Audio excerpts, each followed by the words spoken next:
နေ့မှာတော့လူတိုင်းရဲ့အကြိုက်ကိုလိုက်ကြည့်စီရင်နဲ့ကိုပျောက်ဆုံးနေတယ်လို့ခံစားဖို့ပါတလားတခြားသူတွေစိတ်မပြတ်စေဖို့အားနာပြီးတော့ yes လို့လိုက်ပြောနေမိတယ်ဆိုရင်တင်ဘဝဟာတဖြည်းဖြည်းနဲ့အစိတ်အတောက်ဖြစ်ပါလိမ့်မယ်ခုမျှဝေပေးမဲ့စာအုပ်ထဲမှာကိုတန်ဖိုးထားတယ်ဆိုရင်လူတိုင်းကိုလိုက်ပြီးတော့မျက်နှာချိုသွေးနေဖို့မလိုပါဘူးလို့ပြောထားပါတယ်ရှင်ဘဝမှာ no လို့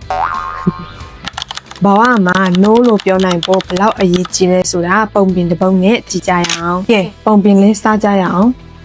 တခါတော့ကပကြီးဆရာတယောက်ကသူ့ရဲ့အကောင်းဆုံးလက်ရပကြီးကတစ်ချက်ကိုဆွဲပြီးတော့မြို့လေကောင်မှာသွားရှိတ်ထားလိုက်တယ်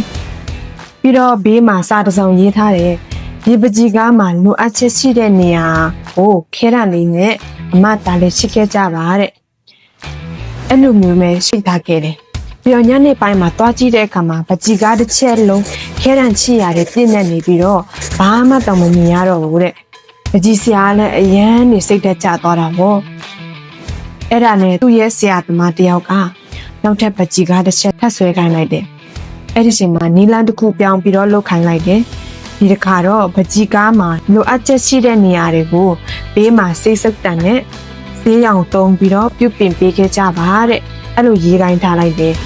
ထူးဆန်းနံကညနေပိုင်းတွားကြည့်တဲ့အခါမှာပကြီးကားကဘာတစ်ခုမှပြည့်စည်မနေပဲမူလအတိုင်းရှိနေခဲ့တယ်။ဘာဖြစ်လို့လဲဆိုတော့ဝေဖန်ဖို့ကလူတိုင်းကလွယ်ကူပြီမဲ့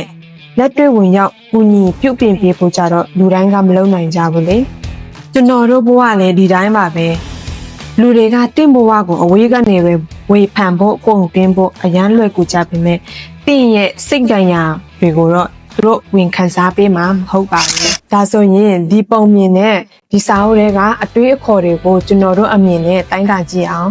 ပထမဆုံးအမြင်ကတော့ no လို့ပြောလိုက်တာဟာရက်ဆက်တာမဟုတ်ဘဲနဲ့ကိုယ့်ရဲ့စိတ်ကြမ်းမာရေးကိုကာကွယ်တဲ့ဆိုတဲ့သဘောဖြစ်ပါတယ်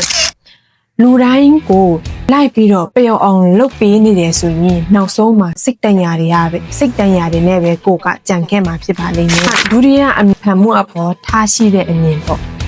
ဝေဖန်မှုတွေကိုခွဲခြားတတ်ဖို့တော့လိုတယ်နော်ပုံမြင်တဲ့ကလိုပဲအပြုတ်တဘောမဆောင်ပဲအလကားနေဝေဖန်နေတဲ့သူတွေရဲ့စကားကိုခေါင်းထဲထည့်ပြီးစိတ်မြင့်မခံပါနဲ့သူတို့ကတင့်ဘဝကိုတာဝန်ယူပေးမဲ့သူတွေမဟုတ်ဘူးတတိယအမြင်ကတော့လူမှုဆက်ဆံရေးဖြစ်ပါတယ်စစ်မှန်တဲ့ဆက်ဆံရေးကိုတည်ဆောက်ဖို့ပါတင့်ကိုတကယ်ချစ်တဲ့သူတွေဟာဒါကိုအစင်မပြေလို့လုံးမပေးနိုင်ဘူးလို့ညင်းလိုက်တဲ့အခါတင့်ကိုစိတ်မဆိုးပဲနားလဲပေးပါလိမ့်မယ်ညင်းလိုက်လို့စိတ်ဆိုးသွားတဲ့သူတွေဟာတင့်ကိုအတုံးချရှင်ယုံတက်ပါပဲဇဒုထအမြင်ကတော့ကိုယ့်ရဲ့တာကပေါ်အယုံဆိုင်ဖို့ပါတခြားသူတွေရဲ့မျှော်လင့်ချက်တွေကိုလိုက်ဖြစ်ပေးနေရင်ကိုသွားချင်တဲ့ပန်းတိုင်ဥပမာစံပွဲအောင်ဖို့လုပ်ငန်းအောင်မြင်ဖို့စီရောက်တော့မှာမဟုတ်ပါဘူးကိုယ့်အရှင်ကိုကိုယ့်အတွက်ပဲရင်းနှီးမြုပ်နှံပါဒီအမြင်လေးခုတည်းကဘယ်အချက်ကတင့်ကိုအတိတခုခုရစေခဲ့လဲကိုမမမျှဝေပေးကြအောင်နော်ဒီလိုမျိုးအသိပညာဘိုးတူတာတွေကိုအပတ်စဉ်မျှဝေသွားမှာဖြစ်တဲ့အတွက်ကြောင့်